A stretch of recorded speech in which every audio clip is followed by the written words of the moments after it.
Welcome into the Sports Objective. I am Dave Richmond. Glad to have you here on a Wednesday night hump day edition. And ladies and gentlemen, first, let's bring in the man that's better as a ladies' man than Tim Meadows. And of course, that's Kyle from the LaGrange Barber. How are you, sir? Sitting here with a nice bottle of Cavassier. And another ladies' man, but he's married now, so he's retired from the ladies' man thing. And that's the P-Man. How are you? It is an honor to be back with you guys, and great to see you, Dave, and great to hear Kyle here tonight.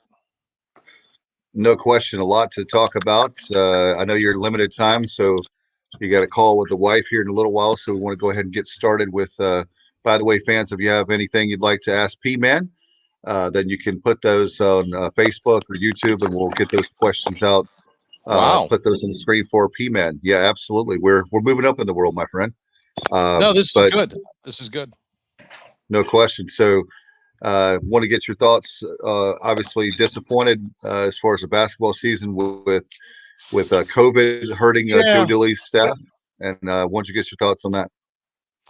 So, it's interesting. I got to spend some time with Joe in his office Sunday before the game when they wrapped up the season, and a lot of the things that Joe was talking about beyond just that game were quite interesting. It's been a rough year of starts and stops. He said this is almost like a second or third season, really. And I mean, so I know you all are on the Facebook, and you know how they do that memory thing where past posts or whatever. So I see one yesterday. A year ago, I was in my second day of the bridge show between David Glenn and Adam Gold, and the Transitional Champion for all you wrestling fans out there.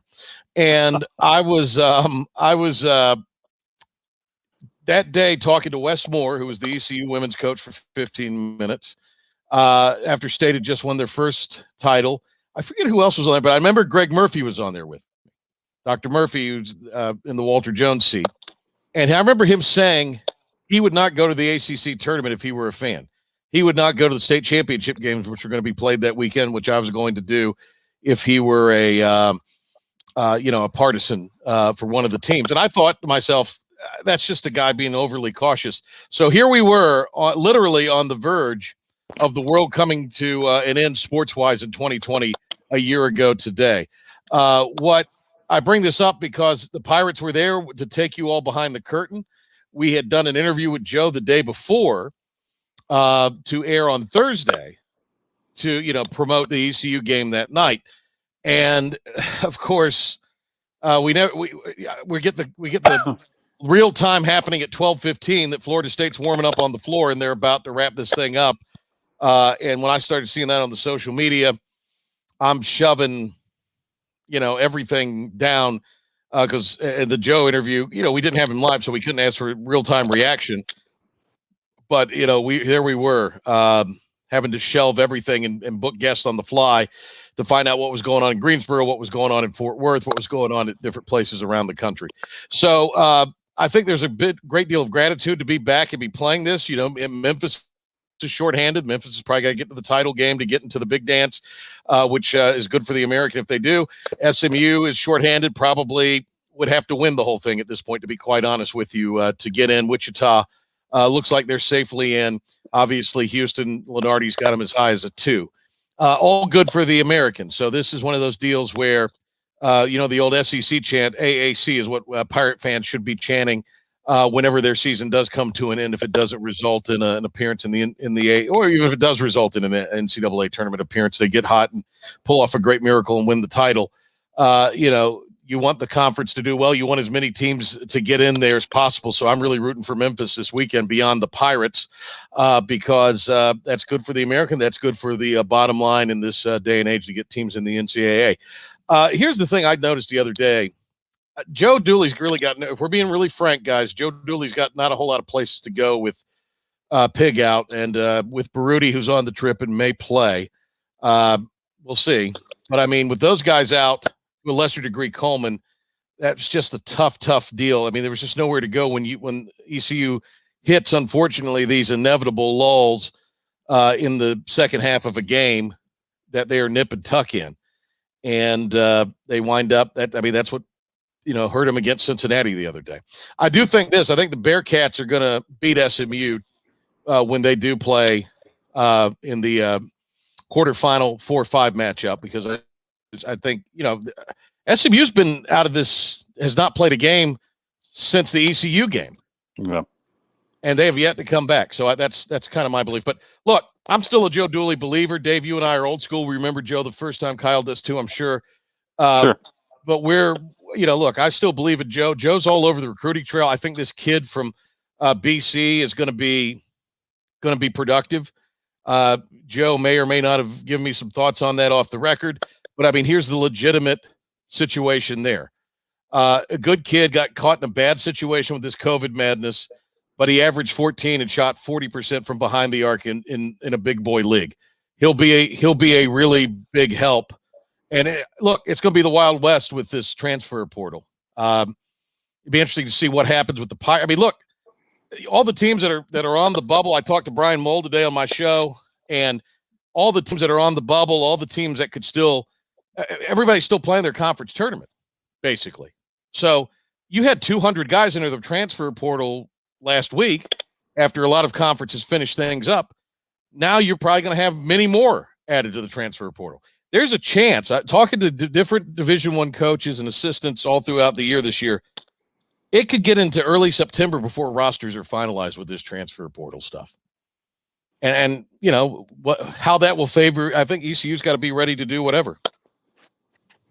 Yeah, it's going to be nuts. I mean, I transfer portals become a year-round, almost like a second recruiting time for coaches, looking for the transfer portal to fill holes. And now with everybody getting an extra year of eligibility, it just adds another element to it. But you talk about the conference tournament. To me, it's simple. If we want to have a chance in the conference tournament, we got to get hot from three and stay hot from three. If we can get hot from three, well, look at Cincinnati the other day. I mean, they're next to the last in the league at shooting the three, and they shot it like the Gold State Warriors of a few years ago the other day. Yeah. Pirates had been shooting the three ball okay, much improved from last year, but this second lull, Joe said today, we have a chance to finally get some reps and play some games. Now, is it enough time to get hot and get going? We'll see. I mean, as crazy as it sounds, the conditioning's a big thing. I thought ECU looked tired in the second half at times the other day, much less than they did against UCF. I thought their legs were a little heavy at times. And again, I think when Jaden is surrounded and you can't get the ball to him, you gonna have guys making those threes like you noted, Kyle. That's a problem because there's really nowhere to go for this team right now. Yeah, and guys, I want you guys to be thinking about this before Patrick goes for his conversation with his wife. He brought it up. Before he goes, I want. Wait a minute, Kyle. I haven't scheduled a Kyle. My wife and I have a phone call we've got to be on. Well, I haven't scheduled a conversation with my wife. Yes, I didn't know if your wife may be out of. Your wife may be out of town. No, she never goes anywhere. That's why I got to go over. She looks forward to she always asks me, are you going to be gone this weekend doing a game? So you and your wife have an important phone call to make with someone else. Okay. Precisely. All right. So before he goes, I need both y'all's favorite transitional champions since he brought it up. Oh, the Iron Sheik. The Iron Sheik, baby. Iron Sheik's your favorite transitional champion? Really? Sheiky baby's the best. Well, I mean, I'm a Bret Hart mark. So me too, but who the hell would have thought me and Patrick Johnson would have had that in common? See? I'm a huge Bret Hart fan. Right. So, like, when Bret won it at the pay-per-view and then lost it on Raw that one day back in the pre-Attitude era. But look, Bret's a 5-time champion. We can't call him a transit. So it's the Sheiky baby. Sheiky baby's my favorite transitional champion. Perhaps the late, great Ivan Koloff in the WWF. Yeah, Sheik, in terms of importance, and winning it from Backlund and then losing it to Hogan, that's pretty stout. I'm gonna have to. I brought up the topic. Now I'm gonna have to think about it. I was going Ronnie Garvin, but you can't be a transitional champion when you beat Flair then lose it to Flair. So that really doesn't work. So, right. That was just. I mean, Tommy Rich, maybe Tommy Rich. Yeah, I don't really. No, he Harley beat him and then he lost it to Harley. So that's really not transitional. So I'm gonna have to think about it. Dave, have you got anybody? I wasn't prepared for that one. I'll have to think on that one as well with the Sheiky baby. Cheeky Got to Baby. be All Sheiky right. Baby. Yeah. By the way, well, definitely a good one. I dressed as the Iron Sheik one year during Greenville Halloween when I was in school. I had gotten these shoes that were clown shoes, and I'd spray painted them to look like the Sheik's boots because they had the curled toes. Yes. What a great costume. Sheiky Baby. that sounds good. By the way, PJ, we've got people. If you want any of the fans want to talk to Patrick, then you can put in the comments for Facebook and YouTube. And Carol Owen says hi. So there you go. Hi to Carol. There you go. Hi, Carol. There you go. Yeah, so wait. I got. We'll get done with this topic. Speaking of the Iron Sheik, I'm gonna go, Patrick. We'll stay on that same line of thinking with Bob Backlund, Iron Sheik. Bob Backlund beats Bret Hart at Survivor Series. Yeah. Diesel beats Bob Backlund at the Garden. Yeah, that's so probably I'm gonna another go good Bob one. Backlund is my favorite transitional champion. That was a sweet bit of irony, was it not? Indeed. Yeah. let's talk while we have a chance too. The firing of no surprise Les Miles at Kansas. Want to get you guys thoughts on that, and so get your thoughts on that. And the second part of this is, what is the toughest football job in America? I'm going to go Kansas, but there's other jobs, but I think Kansas has got to be the toughest. They fired the AD today, apparently. Oh, did they? At Kansas. Okay. Yeah. Okay. So the AD's gone. So the old adage, don't hire your friends get you fired. When you hire Les Miles as your friend. But I just want to get your take on that for you guys. Toughest football job in America is New Mexico State, and our buddy Doug Martin's out there. Because are they still independent? They are. Yeah, I mean, yeah, because they don't have this. They don't have the fan base Liberty does. They don't certainly have the fan base or following that they don't have any BYU or Notre Dame or Liberty will have you believe that every evangelical will root for them like every Catholic does Notre Dame and every Mormon does BYU. I'm being serious about that. Army and Navy obviously or Navy when they were an independent, but Army has its own following quite obviously in the national following of that. So yeah, New Mexico is probably tough. I think of the P5, Kansas and Vanderbilt are probably two of the toughest ones for various reasons. And then Duke, I mean, look, they want to get rid of Cutcliffe and Durham. Do they remember what the hell was going on there before he got there? Yeah, big mistake. I wouldn't get rid of Cut. No. Toughest Power 5 job. Yeah, I think you got to go Kansas. I don't. Vanderbilt. It is in the South. Obviously, it's got academic restrictions, but it still is in the South. Kansas. I really don't know. Honestly, when you look back at Mangino at Kansas, what he did there was remarkable. I really don't know what Kansas does at this point. It's been disaster after disaster. In terms of Les, I honestly haven't kept up with that story. I know, he evidently had some inappropriate actions with some young ladies that were students at LSU. What exactly is the story with that, guys? Because I didn't start keeping up with this until I heard he got fired at Kansas, and then I was like, all right, well, what happened? So, what exactly did he do while he was at LSU?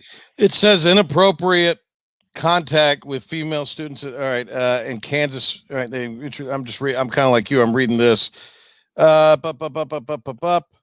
It was why he was in Baton Rouge. It was at LSU, I believe. Yeah, that's what it is. So it stems back to what happened at LSU. Dave, do you have more details on it? I mean, I know obviously. Yeah, I just know basic stuff. I don't know like the intimate details of it. But I guess this stems from what happened at LSU, and now he's toast at Kansas. From what I read, he maybe had a few students alone at his house in Baton Rouge. Apparently made an offer to one of them that he could help her out with her career and some financial stuff. And I'd like to know the true details. Obviously, it's 2021, and you're not going to get away with that. But I'd like to know the true details. I'd like to know, was it multiple girls? Was it one or two girls? Well, the fact of the matter is, it doesn't matter if it's 1 or 100. It does to me. It does to me. But it just takes one, unless you're. Oh yeah, it takes one. Well, it takes one, but there may have been 20. It may have Right. been one that Oh, spoke no, up and 20 yeah. that didn't. It just and 20 unless might have been glad to take the money. and unless you're a Democrat, it doesn't. It matters. Unless you're not to get political, guys. I'm sorry. Oh, here we go. I say that in a little bit of jest, but I mean it's just in this day and age, you can't have that situation. I'll say this though, and the LSU things, Dave, correct me if I'm wrong, are just allegations at this point. Correct? Is that what the LSU They situation did is? an Or, investigation. Yeah. It goes back to 2013. They did an Right. internal investigation, but you know how those go, P-Man. right. I mean, So, Kyle, but my point is this: he doesn't lose to on quasi national television to Coastal. He doesn't go out there and lay an egg like he has. Who knows where this is? I think in 2021, unfortunately, I say unfortunately, God, people are going to take me wrong. I think in 2021, he's gone no matter what. If it was 2000, they were looking for. Yeah, they were looking any way they could fire him. This is a good excuse. I don't know about that, Dave. I don't know about that. I mean, it just with the way society is now. I'm not even sure we're allowed to look at women without asking them first anymore. So, you're going to get fired if you have any kind of allegations like that. Well, and I think that's just it. I mean, they're allegations. They need to be taken seriously, and Kansas made the decision to do what they have done. Why didn't anything happen at LSU? Again, he at the time was a national championship coach, but and times are much, much different. So, but look, with the cloud of that, but just with what you've got to do in the Big 12 you got to score points. You got to bring somebody in, and that's the other thing on the field. They ran an absolute archaic system that was not going to score enough points to win football games in the Big 12 as it is. This was inevitable. It might have been the on the field that eventually would have got him. If I was Kansas, if I was Kansas, and with all the air raid there and with their lack of talent, if it were me, I don't know how much longer Ken Miamatololo is going to want to coach at Navy. He's been there for forever. I would throw everything I could at Miamatololo or either coach Munkin up at Army, and I'd run the triple option. I'd do something completely different. I think that would give Kansas an advantage in the Big 12. That they're not going to ever have the most talent, run a unique offense that's run base versus pass base like everybody else in the Big 12. That's what I'd do. I'd be hiring Coach Munkin at Army or Coach Miamatololo at Navy. By the way, you saw a guy that I think you know who he is. Ben Byram says the Sheik super producer Ben By. Yeah, he's not a fan of the Sheik. Ben's been a wild man today, so he's back to outlandish jive talk. But he's a big look. Ben gets emotional about combat sports, so he'll have an opinion on this as far as that goes. He loves the UFC, the MMA, boxing, and to a degree pro wrestling. He's all about it. He gets emotional about it. Yeah, speaking of pro wrestling, we're just all over the place tonight. Did you guys see the exploding ring in AEW Sunday night? I've heard about it, and I've heard it was an embarrassment, is what I heard. It was ridiculous. Tony Khan's a joke. The Jacksonville Jaguars is a joke of an organization for football, and his wrestling promotion is a joke. That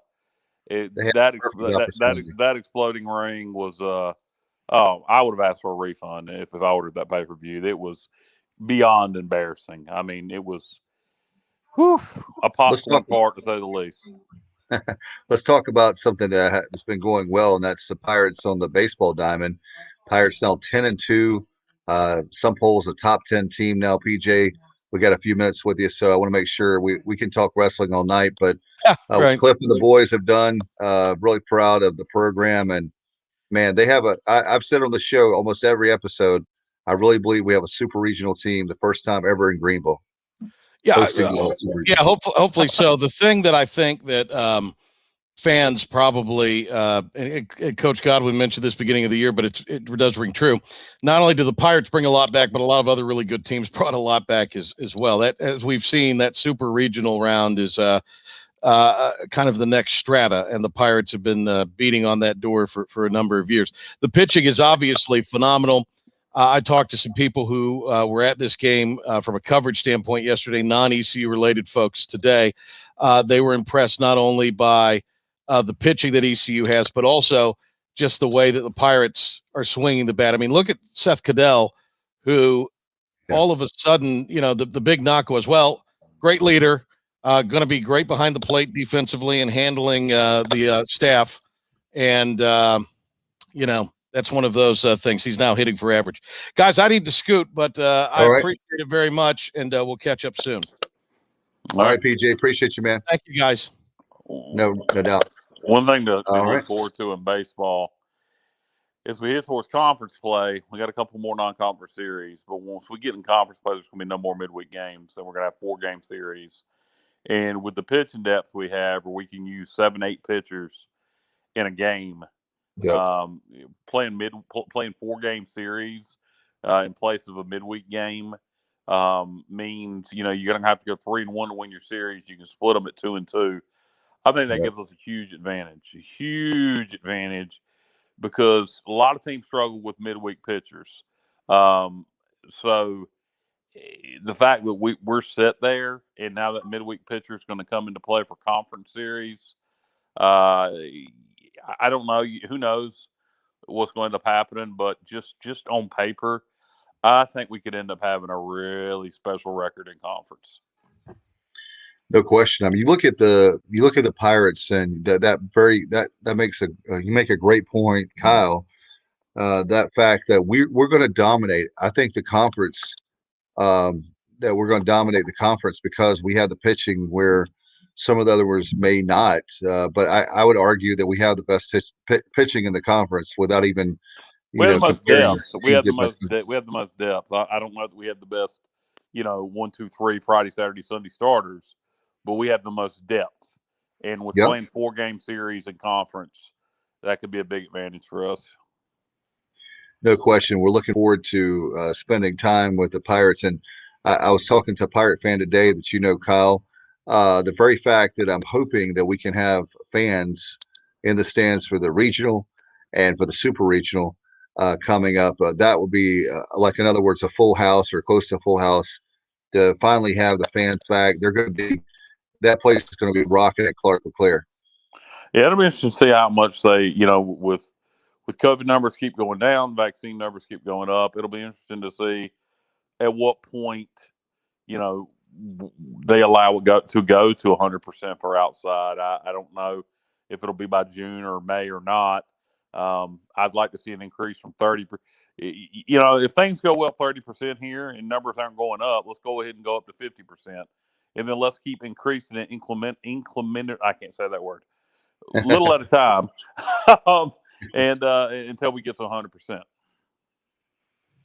No question. I'm excited. I tell you what, we got a situation now where we're going to, if you look at it, Kyle, if we continue, I was thinking about this afternoon, 3-1. If we continue to go 3-1, 3-1, 3-1, then that's going to be fantastic. And we have a big series coming up, Kyle, and this weekend with Charlotte. I want to get your take.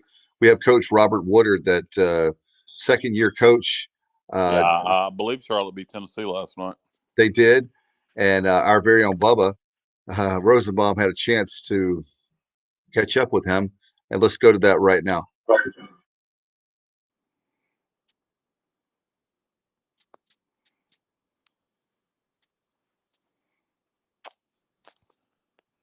Waiting on the interview. Sorry. Dave's having technical difficulties. He bear with us, and we'll have that interview. Yeah, no doubt about it. So keep. I guess it's not there like what I was looking for. So apologize. We don't have the interview. We lied to you. We will have it, and we'll have it in moments. So I'll keep looking for it. Okay. So keep talking, Kyle. All right. We picked up a nice grad transfer for football. Mentioned on the last show, offensive lineman out of Oregon State. We have a big time offensive lineman from Texas Tech that was their third highest graded offensive lineman last year. He's played a lot of football for the Red Raiders. That is in the transfer portal. That is going to be visiting Greenville on his own dime with his parents. So that bodes well. Right now, Crystal Ball over at Hoist the Colors, Steve Igo's site, says he's going to be a Pirate. If we pick him up, that'll be a huge commitment. That's the kind of kid that's a difference maker on the O line. As we are getting into spring football, keep an eye on that. And then after the FCF season's going, which by the way, there's been a lot of discussion over the years about moving FCS football or even Group of Five football to the spring. This should end that discussion because nobody's paying any attention to it. It's not on TV anywhere. There are probably people out there right now that don't even realize it's going on. But after the FCS season is done, I think it's going to be an interesting situation. You got kids that are seniors there at FCS schools right now that you're going to have another year of eligibility, and you're going to have, and because they will have all graduated because they're seniors, you're going to have a lot of kids now who can go play, who are finishing up their senior year this spring at FCS schools that are going to be graduated, who can have 1 year of eligibility, who may get their shot to go play FBS ball. A lot of those kids that are seniors this year at JMU, Coach Houston would have recruited.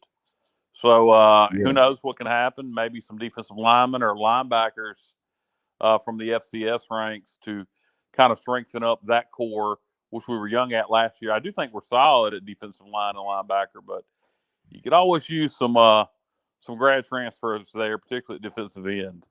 And it'll be interesting to see this summer how those guys that are graduating this spring that are going to have another year of eligibility at the FCS level, how many of those guys transfer out to FBS programs for the fall? No doubt about it. Let's see if we can go now to that interview. Earlier on today, this morning, our very own Bubba Rosenbaum sat down with Robert Woodard, the second-year head coach for the 49ers of Charlotte. Big series this weekend at Clark-LeClair. And let's see if we can go to that right now.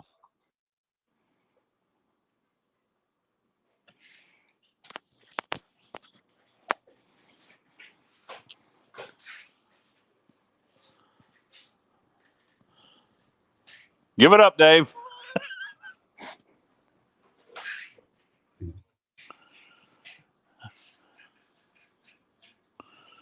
Well, Dave, maybe we should just release this interview on its own a little bit later on, or is it already out there where people can see it? I think it is. But we were supposed to have both there. But anyway. So is it available on our Facebook and YouTube pages right now? We'll have to check and see. I haven't had a chance to see this afternoon, to be honest. I was working, so. But anyway, we will, guys, check our Facebook and YouTube pages, and we will have that interview with Charlotte head coach Robert Woodard out on our social media on its own, so you guys can hear that after the show. No doubt about it. There's other stuff that we can definitely talk about. Get your thoughts on. What are you thinking about tomorrow night with the big game with the Pirates and UCF? We'll start that. I honestly don't know. To be honest with you, Dave, I haven't. I've lost all faith in this basketball team with all the COVID stuff. I think if we can get hot from three, we can. History shows if Jaden can get in the paint and do what Jaden does, if we can get hot from three, so he can get some shots in the paint and get fouled, we can be successful. If the threes aren't going down, we're going to get beat. I think that's the key. If we want to beat UCF and have a chance to move on in the tournament, we're going to have to get hot from three. We're going to have to stay hot for three the whole tournament. If we can do that, we'll have a shot. I mean, I really think we could. If we get hot from three, I think we can make it deep in the tournament. Who knows what could happen? But we're going to have to stay hot from three the whole tournament. So, wouldn't surprise me if we win tomorrow night. Wouldn't surprise me if we go one and done. That's going to be fantastic. By the way, Jaden Gardner, finally, the sports writers for the American voted him first team All AAC, and that was today. So we found that out. So congratulations. It's the first time ever we've had a guy third team All AAC, second team All AAC, and now this time first time ever for him that we have a player first team All AAC. It's the first time we've ever had that. Period. My understanding. So, congratulations, Jaden. That's a really big one. You talk about the football transfer portal. Man, it's going to be great. I know that when we had Coach Houston on just a few weeks ago, he was talking about, what was it, 4 slots he had, 4 scholarships left open for that. I don't remember the exact number, but you got one taken. I'm assuming by the offensive lineman from Morgan State. Hopefully, we get the offensive lineman from Texas Tech, and that'll leave a couple more for the defensive side of the ball. I got a feeling, we're just going to be taking linemen and linebackers, defensive linemen, offensive linemen, and linebackers. Would be my guess. I'm sure if the right receiver became available, we would take him. But it'll be interesting to see. I think there could be some real interesting talent from the FCS ranks in the grad transfer portal after the FCS spring season is done. By the way, maybe Mike can give us some clarification on this. Mike Radford, we'll put a comment he had up here. And that is the 5 most monumental ECU athletic victories. Were you there? So maybe if he can clarify, he's one of our regular the 5 viewers. Most monumental athletic victories. Were you there? Well, it depends on what you consider the 5 most monumental. I mean, obviously, Peach Bowl versus NC State. I was there. I would say 99 versus Miami. There. I guess technically, I mean, I don't know. Some people would argue that Houston win earlier this year in basketball. Some people would argue making the NCAA tournament winning the Colonial in basketball. Was there. Some people would argue that West Virginia win in Greenville when they were ranked in the top 10 in 2008, right? Yeah. I mean, there's so many. That's really hard to. What are your top 5? If you're still watching, what are your 5? What do you consider the 5 monumental victories? You first said yes to post. Do what? Yeah. Put those, Mike Radford. Put those on Facebook, and maybe you can. It's a hot topic there. People maybe want to chime in on what their 5 most monumental ECU victories. What they think they are. Are you talking all sports? Are you talking just football? I'm assuming he means all sports. Yeah. Any of the ones from North Carolina. A lot of people say 14 because of how big the blowout was. I think it was 07. I think when you hadn't beaten them since the 70s, and then you beat them in 07 in Greenville, to me that was a pretty monumental moment. At that particular time, the last time that East Carolina had beaten Carolina was 1981, and I remember there was an article about Walter Williams, who was still living at the time, was 38. What year did the last time? What's that? The 2007 one. What year did you say we had beaten them prior? The last time we had beat them was, I think, 81. I don't think that's right. It was in the 70s. Well, it was like 38. Was that not right? 1981? No, it was in the 70s. I'm almost positive it was like 70, 74 maybe. It wasn't 81. Look that up. It wasn't. Right, we'll look that. So somebody will know that. Johnny Gardner, are you watching? Look that up there. I thought it was 81 the last. No, it wasn't 81. It wasn't 81. Yeah, but anyway, we'll look. Yeah, I'll look it up here. That was the. Well, look it up, Dave. This is a great show. It is a great one. Yeah, go down to all-time classic.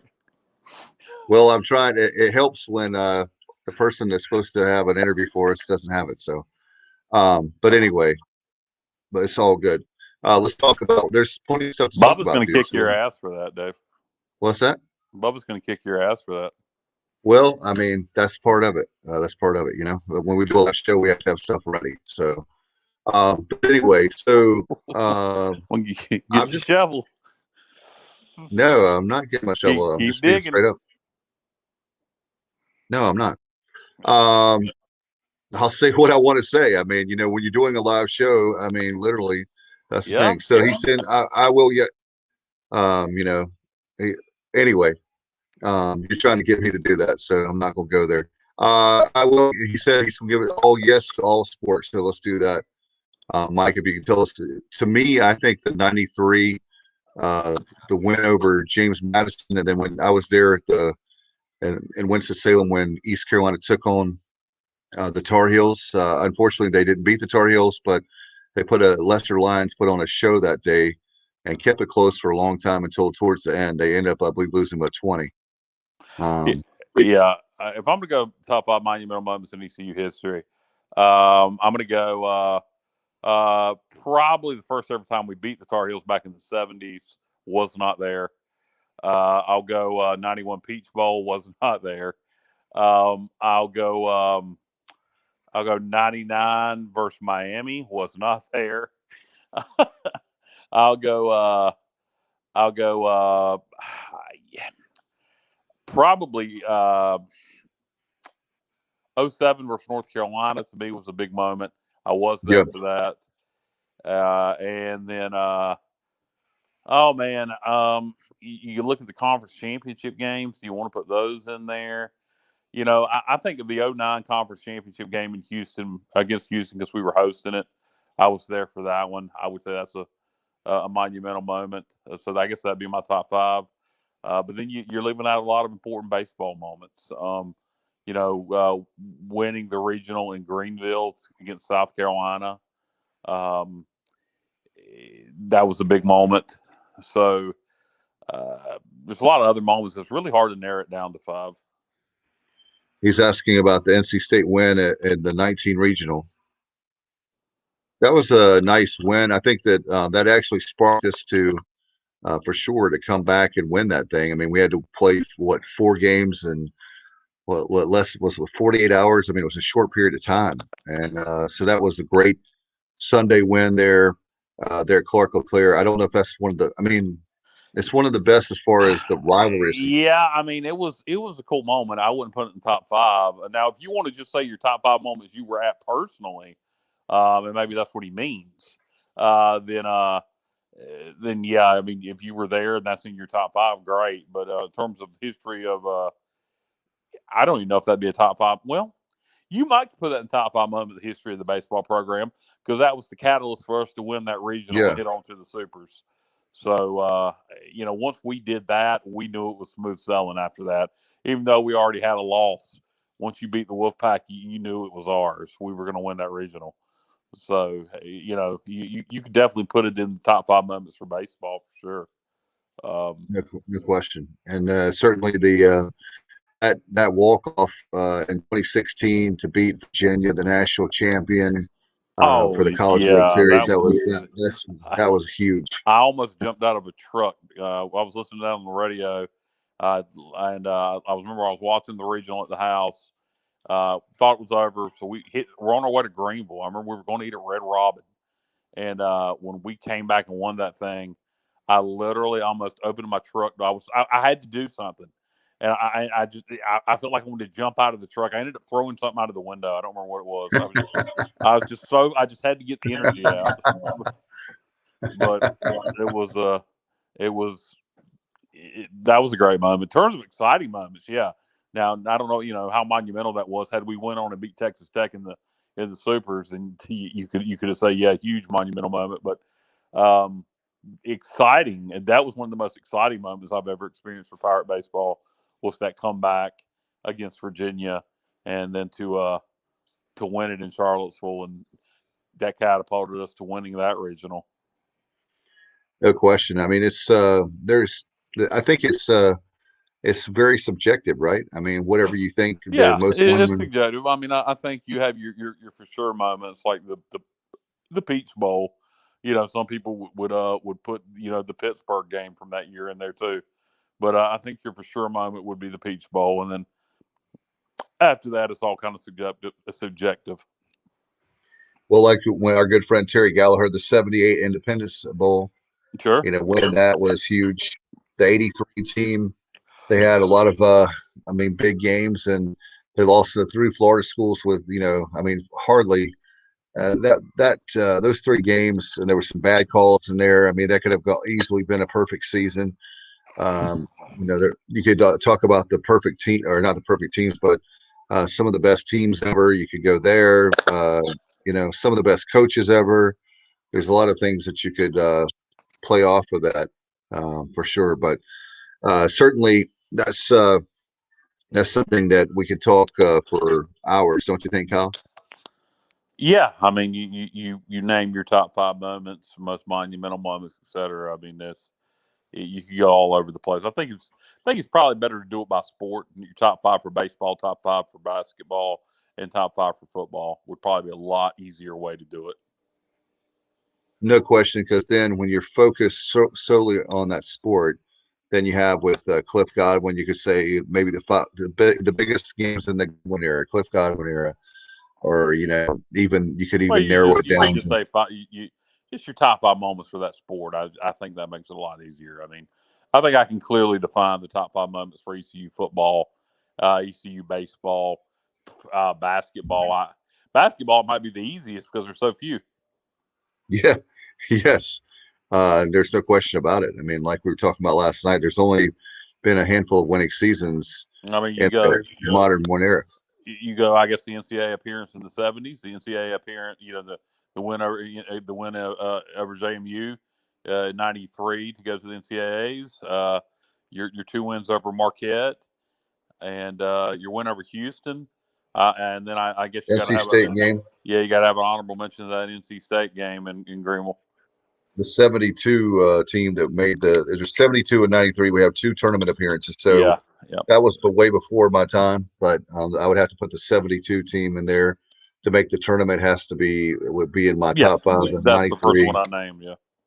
Yeah. I mean, those 2 and so we gotta do that. So as far as the one thing I saw the day is thinking about the spring game. Are you going to the spring game? Probably, yeah. I normally don't go to the spring game. I always think it's more stressful than anything because you don't know what you're looking at. But Right. I was fortunate enough to go to 2 games last year, thanks to someone. And I wonder who that could be. Do what? I was joking. I said I wonder who that could be. Right. Yeah. Well, you know who it is, but we won't say their name. And I know. And but it's gonna be great to get in there with some actual fans. Only 7% last year. Well, 30% for football, that's about a normal spring game attendance. In fact, that would be a good spring game attendance if we could get 30% in there. So Exactly. let's pack it. Let's get the most we can get in there, which is 30%, and have some fun watching these guys play. No question, especially when by then for sure there's going to be tailgating, right? I mean, they're already. I mean, that's next month. So I mean, Yeah, I don't know.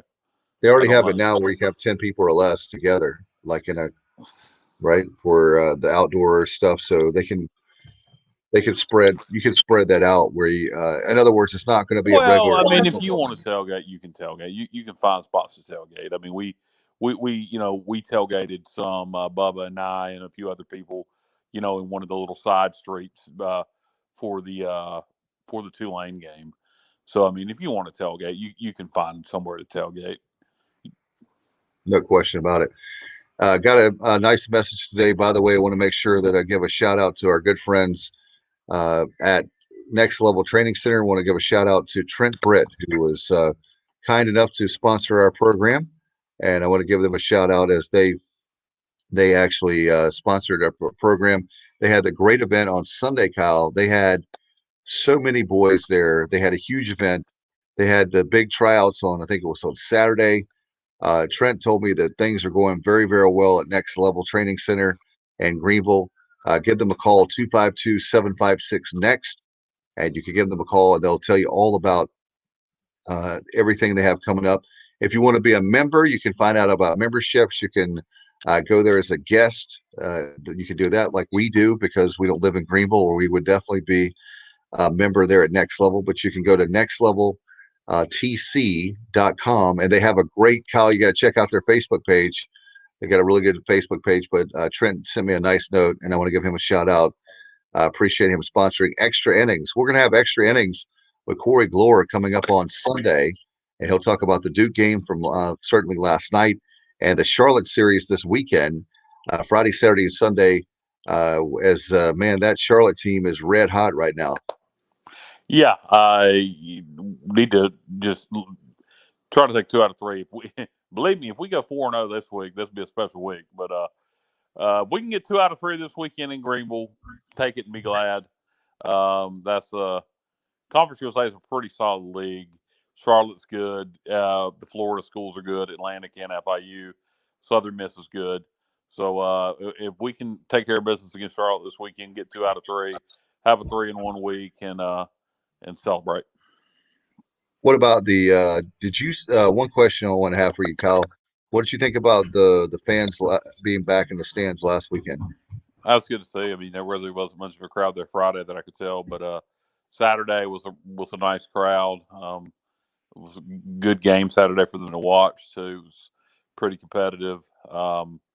So it was great to see them back. I mean, I hope those numbers keep increasing. And one thing I would encourage people: if you can't use your ticket, make sure you get it to somebody that can. It's only 1,200 people allowed in, so if you have a ticket and you can't use it, get it to somebody who can.